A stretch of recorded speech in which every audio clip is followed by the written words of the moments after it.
이제 우리는 거의 요한복음의 결론 부분에 다다라 있는데요. 이 요한복음 처음 시작할 때 요한복음이 어떻게 시작했는지 다시 한번 살펴볼까요? 요한복음 1장 1절부터 3절은 요한복음을 이렇게 시작했습니다. 읽습니다. 시작.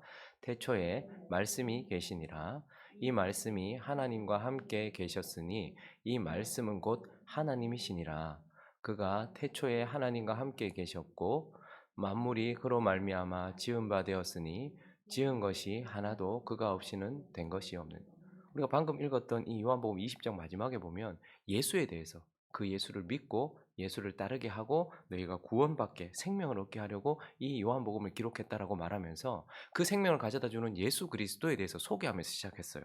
1절을 다시 한번 띄워 주시겠습니까? 그래서 예수 그리스도를 소개할 때 그는 예수 그리스도를 태초에 계신 말씀, 하나님의 말씀으로 그분을 소개했었죠. 그래서 이 말씀이 하나님과 함께 계셨던 제2위격이신 하나님이시다라고 말씀하시고, 그리고 2절로 가보시면 하나님과 함께 계셨고, 그리고 3절에서는요 만물이 그로 말미암아 지은 바 되었다라고 말하면서 그 예수 그리스도를 하나님, 하나님의 말씀, 하나님, 그리고 동시에요 처음 세상을 창조한 창조자로 소개하고 있어요. 그래서 예수 그리스도는 처음 세상을 창조하신 하나님이 태초에 말씀으로 창조하셨잖아요. 그래서 예수 그리스도는 처음 세상을 창조하신 창조자다라고 그렇게 소개를 한단 말이죠. 그런데 이제 결론 부분쯤에서 요한복음은 예수 그리스도를 이 처음 세상을 심판하신, 처음 세상이 죄로 물들었거든요. 죄로 무너졌단 말입니다. 그래서 예수 그리스도는 십자가 위에서 자기 안에서 이 처음 세상을 어떻게 해요? 심판하셨다라고 말씀하시고, 이제 안식 후 첫날 여덟째 날 부활하셔서 새 창조자가 되셔서 자기 백성들 안에 새로운 창조를 해 나가시는 새 창조자다라고 소개를 하고 있는 거예요. 그래서 요한복음은 예수는 처음 세상을 창조한 창조자야. 그런데 십자가 이후에는요, 그 처음 세상이 예수 그리스도 안에서 심판받았고 종결되었어. 그리고 이제 그분은 여덟째 날 안식 후 첫날에 부활하셔서 자기 백성들 안에서 새로운 세상을 창조해 나가는 뭐라는 거예요? 새 창조자다라고 요한은 예수 그리스도를 그렇게 소개하는 것입니다. 그렇게 십자가를 통하여 죄로 물든 이 처음 세상을 심판하시고 종결시키신 예수 그리스도께서 자기 안에서 자기를 심판하심으로써 자기 안에서 이 처음 세상을 마무리 지으시고, 이제 여덟째 날 안식 후 첫날에 부활하신 이 주님이 새 창조자로 부활하셨단 말입니다. 그리고 이제 그 새 창조를 어디에 하시는 거예요? 자기 백성들 안에 하고 계신다는 거. 그래서 이제 이어지는 우리가 어제 본문을 이어서 본 오늘 이 본문에는요, 그 새 창조자 되시는 부활하신 주님이 자기 백성들 안에 새로운 창조를 해 나가시는 새 창조의 과정을 우리에게 보여주고 있다라는 거예요. 그래서 오늘 본문을 통해서 이 새 창조의 과정이 자기 백성들 안에서 어떻게 이루어지고 있는지, 창세기 1장이 처음 창조의 과정을 우리에게 보여주었다면 요한복음 오늘 이 본문은 새 창조자 되신 예수 그리스도 부활하신 그분이 자기 백성 안에서 해나가시는 새 창조의 과정을 우리에게 보여주는데 한 세 가지로 나눠서 살펴보려고 합니다. 그 첫 번째는요, 그 새 창조자 예수 그리스도께서 혼돈을 바로잡으신다라는 것을 보게 됩니다. 여러분, 처음 창조가 있던 그 순간 어떤 상태에서 처음 창조가 시작되었는지 한번 살펴볼까요? 창세기 1장 1절 2절 읽어보겠습니다. 시작. 태초에 하나님이 천지를 창조하시니라. 땅이 혼돈하고 공허하며 흑암이 깊음이. 자, 땅. 그분은 땅 위에다가 창조를 하시거든요. 근데 땅이 처음에 어떻다고요? 혼돈. 이것이 처음 창조가 있던 상태의 첫 번째 특징입니다. 땅은 혼돈했다라고 말해요. 그런데 그때에 이 처음 창조자 되신 예수 그리스도께서 어떻게 하십니까? 창조를 통해서 혼돈을 바로잡으세요. 무질서를 바로잡으신단 말입니다. 처음 창조의 예수 그리스도는 혼돈이라는 상태에 있었던 그 처음 세상에 질서를 넣으시고 무질서를, 그렇게 혼돈을 바로잡으셨다라는 거예요. 자, 이제 새 창조가 일어나는 오늘 본문을 가볼까요? 이 새 창조가 일어나는 상태, 그 상태도 어떤가? 19절을 읽어볼까요? 19절 읽습니다. 시작. 이날 곧 안식 후 첫날 첫 저녁 때에 제자들이 유대인들을 두려워하여 모인 곳에 문들을 닫았더니. 자, 지금 이제 처음 창조가 있어요. 땅이 혼돈했어요. 그런데 이제 자기의 백성, 자기의 약속의 땅인 제자들의 상태가 지금 어떻습니까? 말 그대로 혼돈이에요. 3년 반을 같이 했던 예수 그리스도께서 하루아침에 갑자기 끌려가시더니 십자가에서 비참하게 죽으셨어요. 정신이 하나도 없어요. 예수님이 그날 꼬박 밤을 새셨거든요. 제자들도 한숨도 못 잤을 거예요. 그리고 안식 후, 안식했던 날, 그리고 안식 후 첫날이 됐는데 무덤이 비어 있다는 거예요. 여자들이 와가지고 가보니까 진짜 무덤이 비어 있어요. 근데 또 어떤 사람은 예수가 살아났다 하지를 않나. 또 병사들이나 로마 사람들은 제자들이 예수의 시체를 뺏어 훔쳐갔다고 말하면서 자기들을 잡겠다고 혈안이 되어 있질 않나. 그러니까 지금 정신이 하나도 없는 거예요. 너무 혼돈스러운 거예요. 그들은 예수님의 말씀을 기억하지 못했어요. 그가 살아날 것이라는 말씀도 몰랐고 그냥 지금 예수님이 죽었다는 것 때문에 슬픈 가운데 너무 여러분 사랑하는 자를 잃어보십시오. 정신이 하나도 없습니다. 제정신이 아니에요. 그런데 무덤이 비어있네요. 근데 또 누구는 와서 내가 살아난 예수를 봤다라니까 라고 얘기하니까 너무 혼돈스러운 거예요. 그런데 병사들과 막 그 유대인들의 지도자들은 아니야 제자들이 저거 훔쳐가가지고 시체 뺏어가 놓고 자기들 부활했다고 거짓말시켜 그 잡아 죽여야 돼 뭐 이러면서 잡으려고 하니까 너무 혼돈스러웠단 말입니다. 그러니 처음 창조가 있었던 상태나 새 창조를 하고 있는 지금 상태나 똑같은 혼돈의 상태예요. 근데 그때 어떻게 하십니까? 19절을 다시 볼까요? 그때에 예수님께서 제자들이 유대인들을 두려워하여 모인 곳에 문들을 닫았어요. 혼돈 속에 있습니다. 셋째 줄에 있습니다. 시작. 예수께서 오사 가운데 서서 이르시되 너희에게 평강이 있을지어다. 이 혼돈 가운데 뭡니까? 예수께서 오사. 처음 창조는 그리고 두 번째 새 창조도 여기서 시작되는 거예요. 새 창조자 되신 예수 그리스도께서 혼돈 가운데 있는 제자들에게 닫혀 있던 문들을 열고 오신 것이 아니라 그냥 뚫고 들어오신 거예요. 그냥 들어오셔서 오사. 그다음에 중요한 말이 이겁니다. 어디에 서십니까? 가운데에 서시는 거예요. 무질서는 예수 그리스도가 내 삶의 중심에 오실 때에 물러가는 겁니다.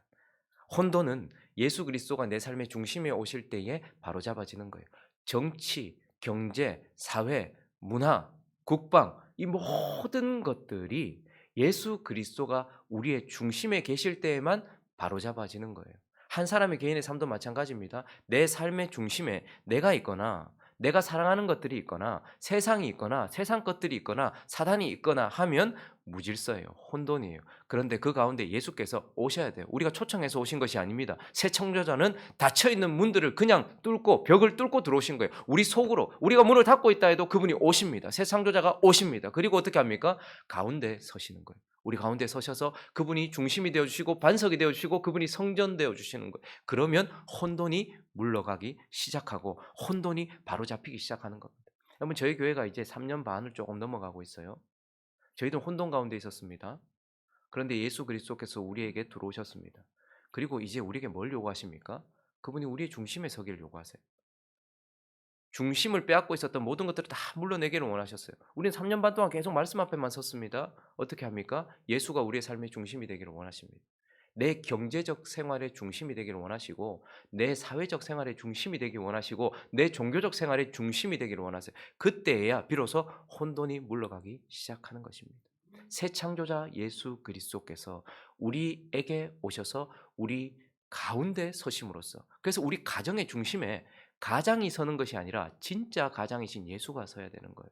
내 마음의 중심에도 예수가 오시는 거예요. 그럼으로써 혼돈을 바로잡으시는 것입니다. 새 창조자 예수 그리스도는 우리 안에 혼돈을 바로잡으시는 것입니다. 그리고 두 번째, 새 창조자 예수 그리스도께서 새로운 창조를 그의 땅, 자기 백성 안에 하고 계십니다. 두 번째는 뭘 하십니까? 공허를 채우신다라는 거예요. 우리 처음 창조가 있었던 장소로 다시 한번 가볼까요? 창세기 1장 2절. 그때의 상태를 다시 한번 확인합니다. 자, 땅이 처음 창조가 있던 땅, 그 땅이 혼돈했어요. 그리고 또 하나는 뭐죠? 공허. 공허는 뭡니까? 있어야 할 것이 없는 것, 비어 있다라는 거예요. 그래서 처음 창조가 있던 상태의 두 번째 특징은 뭐냐면 비어 있었다라는 것이고 그 말씀 첫 창조자였던 예수 그리스도께서는 비어 있던 처음 땅에 채워 넣기 시작했어요. 하늘과 땅을 분리하셨어요. 그리고 바다에서 땅을 분별해 내셨어요. 그리고 그 위에다가 뭘 하십니까? 그때부터 채워 넣기 시작하는 거예요. 식물들, 동물들, 사람들 이렇게 채워 넣기 시작하는 거예요. 이제 새 창조자 되신 예수 그리스도께서도 어떻게 하십니까? 그분이 혼돈을 바로잡으시면서 곧바로 뭘 하시는 거예요? 채워 넣기 시작합니다. 19절을 다시 볼까요? 셋째 줄. 예수께서 오사 가운데 서서 이르시되 너희에게 뭐죠? 그들에게 있어야 될 평강이 없었거든요. 그런데 예수 그리스도께서 오셔서 가운데 서셔서 혼돈을 바로잡으시더니 거기에 뭘 채워 넣으시는 거예요? 평강을 채워 넣으시는 거예요. 환경이 바뀌지 않아도 내가 내 주변이 바뀌지 않아도 채워지는 하나님의 평강, 하늘로부터 오는 평강을 거기다가 채워 넣으시는 거예요. 그리고 이어지는 20절에 또 거기에 뭘 채워 넣으십니까? 읽습니다. 시작. 이 말씀을 하시고 손과 옆구리를 보이시니 제자들이 주를 보고 기뻐하더라. 말씀이신 그분이 손과 옆구리를 보이시는 순간 또 무엇으로 그들을 채우십니까? 새 창조의 땅, 저와 여러분 안에, 제자들 안에 기쁨을 채워 넣으셨다라고 말하고 있는 것이죠. 그래서 공허한 우리 안에 여러분 사람들이 왜 자꾸 그렇게 헐떡이면서 다닐까요? 비어 있기 때문이에요. 공허하기 때문이에요. 그래서 거기에 뭐라도 한번 채워 넣어 보려고 돈이라도 쫓아보고 그리고 힘이라도 쫓아보고 이것도 먹어보고 저것도 먹어보거든요. 감정적 허기나 실제적 허기 가운데서 공허 가운데서 허덕인단 말입니다. 그런데 거기에는 오직 평안과 기쁨 이것으로만 채워져야지 만족이 되어지는 거예요. 그리고 22절은 또 한 가지를 더 채워 놓으십니다. 읽습니다. 시작. 이 말씀을 하시고 그들을 향하여 숨을 내쉬며 이르시되 성령을 받으라. 아담이 먼지에 불과했습니다. 흙이라는 단어. 아담이 흙으로 지어졌거든요. 아파르라는 단어도 흙이라는 단어고 아담아라는 단어도 흙이라는 단어인데 아담아는 의미 있는 흙이에요. 생명력이 있는 흙이에요. 근데 아파르는 먼지예요. 근데 사람을 뭘로 지으셨을까요? 아담아가 아니라 아파르로 지으셨어요. 아무 의미 없는 거예요. 근데 그 의미 없는 흙덩이에다가 뭘 하십니까? 생기를 하고 불어넣으셨을 때 생명이 된지라 제자들의 마음속에도 공허하는 그들 가운데 뭘 불어넣으신 거예요? 성령을 그때는 생기를 불어넣으셨지만 이번에는 성령을 삼위 되시는 하나님을 우리 속에 진짜로 두신 거예요. 그래서 그 안에 성령으로 우리를 채우신 거예요. 저와 여러분 안에 지금 뭘로 가득 차 있을까요? 성령으로 가득 차 있단 말입니다. 믿는 자에게는 이것이 실제가 되어집니다. 우리 안에 평강으로 공허를 채우시고 기쁨으로 우리를 채우시고 그리고 성령으로 우리를 채우셔서 우리 안에 그 공허를 채우시는 새 창조자의 역사를 보게 되는 것입니다. 그리고 마지막으로 한 가지 더 살펴볼까요? 새 창조자, 여덟째 날, 안식 후 첫날 부활하신 새 창조자 예수 그리스도는 자기의 땅에 이제 창조를 하시면서 흑암을 몰아내신다라는 것을 보게 됩니다. 다시 한 번만 더 창세기 1장 2절 처음 창조가 있던 상태를 한번 볼까요? 땅이 혼돈했습니다. 그리고요, 공허했습니다. 그리고 뭐죠? 흑암, 어두웠단 말입니다. 흑암으로 덮여 있었다라고 말하고 있고 예수 그리스도는 그때부터 흑암을 몰아내기 시작하셨습니다. 어두움을 몰아내기 시작하셨습니다. 자, 그런데 새 창조가 일어나는 이 순간도 한 제자, 디두모라 하는 도마를 통하여서 제자들의 하나님의 약속의 땅인 저와 여러분 제자들 안에도 그 어둠이 있었다, 흑암이 있었다라는 것을 우리에게 보여주고 있죠. 그 상태를 보여주고 있는데 25절 읽어볼까요? 시작. 다른 제자들이 그에게 이르되 우리가 주를 보았노라 하니 토마가 이르되 내가 그의 손에 못자국을 보며 내 손가락을 그 못자국에 넣으며 내 손을 내 옆구리에 넣어 보지 않고는 믿지 아니하겠노라. 뭐가 느껴지십니까?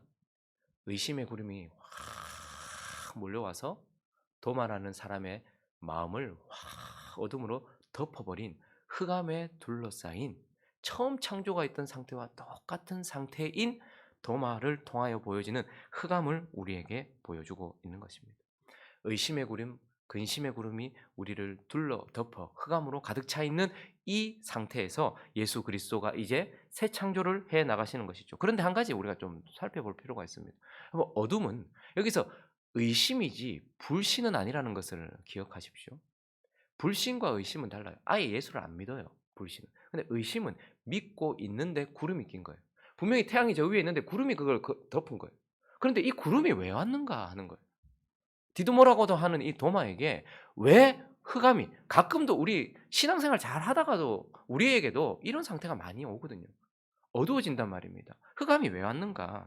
이런 어둠이 그를 둘러 덮은 이유를 우리는 살펴볼 필요가 있는데 크게 한 두 가지 정도로 생각해 볼 수 있을 것 같아요. 하나는 내적 요인이고 하나는 외적 요인인데 내적 요인은 그의 기질 때문일 것입니다. 도마에 대한 기사가 앞에 2번 더 나오거든요.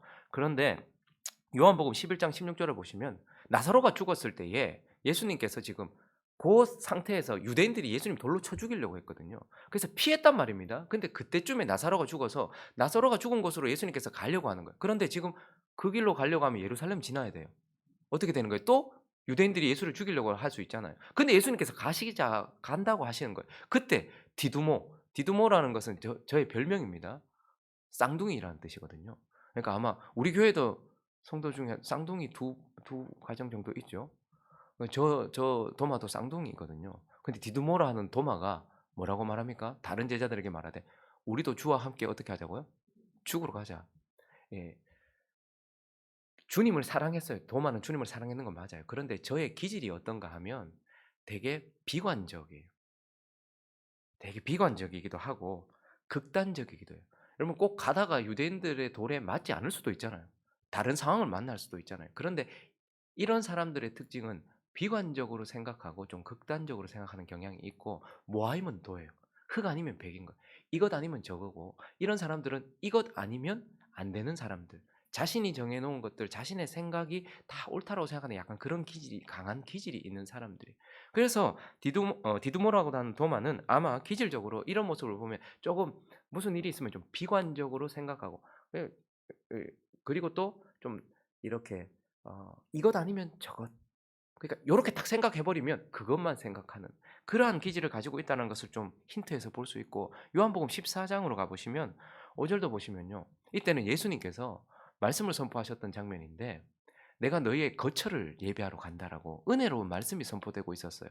그래서 내가 거기에 너희 거처가 없었다면 내가 벌써 일렀을 것이다. 그런데 내가 너희의 거처를 예비하러 가거든.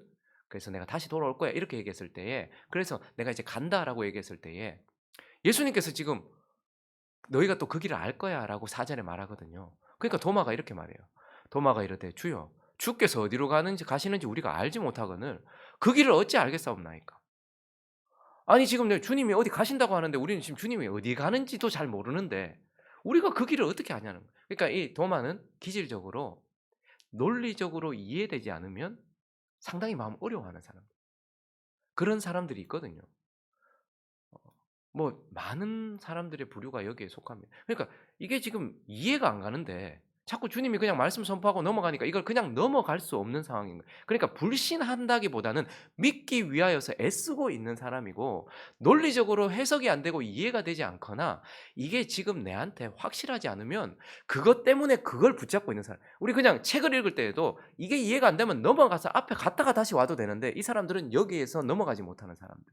이러한 기질을 가지고 있는 거죠. 그러니까 지금 예수님이 빈 무덤을 열고 나오셨고 살아나셨다고 하는 이것이 지금 이해가 되지도 않고 극단적으로 이것이 지금 그 사람에게는 너무 마음을 어렵게 하는 그의 기질적으로 좀 그런 부분이 있다는 거죠. 그리고 외적 요인 하나는 지금 그가 고립되어 있는 거예요. 이런 사람들의 특징은 고립되어 있어요. 오늘 본문 24절을 보시면요. 읽어볼까요? 시작. 12제자 중에 하나로서 디두모라 불리는 도마는 예수께서 오셨을 때에 함께 있지 않. 예수님께서 죽으셨어요. 안식하셨어요. 안식 후 첫날이 됐어요. 그날 저녁에 제자들이 다 모여 있었어요. 근데 그때 예수님께서 들어오셨어요. 근데 그때에 유다는 갔고 11명의 제자들이 거기 있었겠죠. 근데 거기에 누구만 없었어요? 도마만 없었던 거예요. 그러니까 홀로 고립돼 있었던 거예요. 홀로 떨어져 있었던 거예요. 그러니까 지금 너무 마음이 어려운 거죠. 주님이 돌아가셨지. 뭐 다시 살아났다고 하기도 하지. 근데 그 슬픔도 너무 크고 이해도 안 되고 이러니까 어떻게 하는 거예요? 혼자 동굴에 들어가 있었던 거예요. 다른 사람들은 공동체 안에서 서로 이 마음을 나누고 있었어요. 그런데 도마는 그런 기질이 아니에요. 그러다 보니까 홀로 떨어져 있었던 것이죠. 그래서 26절에 보면 여드레를 지나서 자 그때부터 시작해서 여드레 이 첫째, 둘째 지나면 그다음 안식 후 첫날이에요. 그러니까 주일, 그다음 주일날 제자들이 다시 집안에 있을 때에 그때는 어떻게 했어요? 도마도 함께 있고 그때서야 비로소 도마가 거기 들어온 거예요. 그러니까 지금 도마를 어둠 가운데 있게 했던 이유 중에 하나는 그의 기질적인 그러한 사람은 그래서 신앙생활 할 때도 우리가 구원받았지만 구원받았다고 해서 우리의 체질이 갑자기 바뀌거나 기질이 갑자기 바뀌지는 않습니다. 그래서 자기에게 맞게끔 하나님을 붙드는 훈련을 해야 됩니다. 그런데 도마라는 사람의 체질과 기질은, 그리고 그의 그 생각은 사람들과 또 떨어져 있었단 말이죠. 그러다 보니까 의심의 구름이 그를 확 둘러 덮어버렸다라는 것을 보게 돼요. 자, 그런데 이제 그 어둠 가운데 주님께서 어떻게 하십니까? 27절 읽어볼까요? 그때도 오셨어요. 그리고 이제 도마에게 얘기하세요. 읽어봅니다. 시작. 도마에게 이르시되 네 손가락을 이리 내밀어 내 손을 보고 네 손을 내밀어 내 옆구리에 넣어보라. 그리하여 믿음 없는 자가 되지 말고 믿는 자가 되라. 도마가 찾아오신 예수님께서 하신 말씀을 듣게 됩니다. 그래서 도마에게 이렇게 말해요. 네 손가락 이리 내밀어 내 손 보고 네 손 넣어봐라 여기. 도마가 움찔했을 것 같지 않습니까? 왜요? 일주일 전에 내 손 거기 안 넣어보면 나 못 믿는다. 그런데 지금 이 말씀을 듣는 순간 도마는 무엇을 깨달았을까요? 주님이 부활하신 것뿐만 아니라 주님이 부활하셔서 내 곁에 계셨구나. 내 음성을 다 듣고 계셨구나.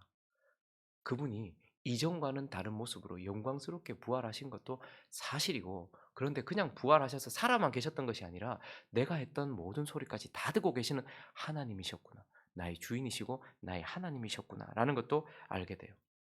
그리고 예수님께서 뭐라고 말씀하십니까? 넣어보라 라고 말하고 어이구 라고 말하지 않고 그리하여, 이건 책망의 음성이 아닙니다. 믿음 없는 자 되지 말고 어떻게 하라는 거예요? 믿는 자가 되라. 이제 믿어라 이런 뜻입니다. 확실하지? 라고 말씀하시는 거예요. 그러니까 그는 어떻게 보면 예수님께 그런 말을 내뱉었으니 얼마나 그랬겠어요. 의심의 구름이 그를 둘러 덮었고 근심의 안개가 그를 둘러 덮었어요. 근데 그때 예수님께서 하신 음성과 찾아오신 그 일로 인하여서 의심의 구름이, 근심의 안개가 확 그치면서 이제 28절 읽어보겠습니다. 시작. 도마가 대답하여 이르되 나의 주님이시요 나의 하나님이시니라. 처음 창조를 하셨던 예수 그리스도께서 빛을 비추시면서 그 어둠을 몰아내셨던 것처럼 새 창조를 하시는 예수 그리스도께서 자기의 땅, 약속의 땅, 제자들, 저와 여러분 안에 찾아오셔서 의심의 먹구름과 근심의 안개를 확 다 걷어내시면서 이제 흑암을 몰아내시는 것을 보게 되는 것입니다. 그래서 예수 그리스도는 처음 세상을 창조하신 창조자, 그러나 죄로 무너진 그 세상을 자기 안에서 심판하신 심판자, 그리고요 종결하시고 나서 안식 후 첫날에 부활하셔서 새로운 창조를 하시는 새 창조자, 그래서 이제 약속의 땅인 저와 여러분 안에, 자기 백성들 안에 새 창조를 해나가시면서 어떻게 해요? 혼돈을 몰아내시고 공허를 채우시고 흑암을 몰아내시는 새 창조자다. 그리고 저와 여러분 안에 이 작업을 하고 있다라고 말씀하고 있는 것입니다. 말씀을 정리하겠습니다. 다시 한번, 처음 세상은, 한번 생각해 보십시오. 처음 세상을 창조할 때는 뭐부터 열렸어요? 하늘부터 먼저 열렸죠. 처음 세상은 하늘과 땅을 먼저 창조하셨어요. 그리고 마지막에 어떻게 하십니까? 자기 백성들을 창조하셨어요. 그런데 새 창조는요, 순서가 바뀌어요. 새 창조는 자기 백성들부터 먼저 창조하십니다. 그리고 나중에 어떻게 해요? 우리는 새 하늘과 새 땅을 가게 될 것입니다. 그러나 어쨌든 이 말을 통하여서 저와 여러분은 뭐라는 거예요? 하나님이 새롭게 만들어 가시는 놀라운 영광스러운 새로운 피조물이다라는 거예요. 그래서 고린도후서 5장을 가 보실까요? 17절. 잘 아는 말씀이죠. 읽어 보겠습니다. 시작. 그런즉 누구든지 그리스도 안에 있으면 새로운 피조물이라. 이전 것은 지나갔으니 보라 새 것이 되었다. 그리스도 안에서 처음 세상, 우리의 처음 삶은 끝이 났어요. 그런데 이제 그리스도 안에 있음으로써 저와 여러분이 뭐라는 거예요? 새로운 피조물, 새 창조물이라는 거예요. 그러므로 모든 창조가 뭐랬습니까? 하나님께 영광을 돌려드렸던 것처럼 새로운 피조물로 빚어진 저와 여러분이 어떻게 살아야 될까요? 하나님께 영광을 올려드리면서 살아야 된다는 거예요. 처음 피조물들도 모두 다 하나님께 영광을 올렸어요. 그런데 새로운 피조물인 저와 여러분은 더더욱 부활주일 지나면 끝이 아니고 이제부터 뭐죠? 새 피조물로서 하나님께 영광을 올려드리고 우리의 삶으로 하나님을 찬양하는 삶을 살아야 된다는 것을 기억하는 저와 여러분 되시기를 예수 그리스도의 이름으로 축원합니다. 그러나 또 한 가지, 우리가 그냥 간과할 수 없는 것, 오늘 27절을 다시 한번 읽어볼까요? 자, 읽으면서 보십시오. 그들은 부활하신 주님을 눈으로 봤고 우리는 기록되신 주님의 모습을 눈으로 보고 있어요. 자, 잘 보십시오. 읽습니다. 시작. 도마에게 이르시되 내 손가락을 이리 내밀어 내 손을 보고 내 손을 내밀어 내 옆구리에 넣어보라. 그리하여 믿음 없는 자가 되지 말고 믿는 자가 되라. 자, 새 창조자의 모습이 어떻습니까? 영광스럽긴 해요. 그런데 뭐가 남아 있습니까? 고난받은 죽음 가운데 죽음을 지난 흔적 가지고 있습니다. 우리 때문에 못 박힌 손 영원히 가지고 계세요. 우리를 위하여 그 배를 터뜨리신 창자국을 영원히 가지고 계세요. 처음 세상을 창조하던 예수 그리스도는 영광 가운데서 능력으로 창조하셨을 거예요. 새 창조를 하시는 그리스도는요, 우리를 위한 사랑으로 고난 받으셨던 새 창조자라는 것을 기억하셔야 합니다. 그래서 그분이 우리를 새롭게 창조하기 위하여 얼마나 많은 대가를 지불했는지를 기억하시면서 부활주일 지나고 오늘부터 살아가야 되는 거예요. 나 때문에 손에 못이 박혔고 나 때문에 옆구리가 터지셨던 그 고난받으신 예수를 보면서 이제 어떻게 해요? 우리는 그분께 영광을 돌려드리기도 하지만 그분을 향한 감사와 사랑으로 그분을 섬기는 삶을 살아야 된다는 것을 기억하면서 새벽이니까 서로 쳐다보기 좀 민망하다 그죠? 그러나 나를 보면서 야 내가 새 피조물이구나. 야 내가 새 창조물이구나 라는 것을 기억하면서 더더욱 하나님께 영광을 올려드리고 이러한 새 피조물로 빚으시기 위하여 고난받으신 주님을 더 깊이 사랑하고 감사하며 살아가는 저와 여러분 되시기를 예수 그리스도 이름으로 축원합니다.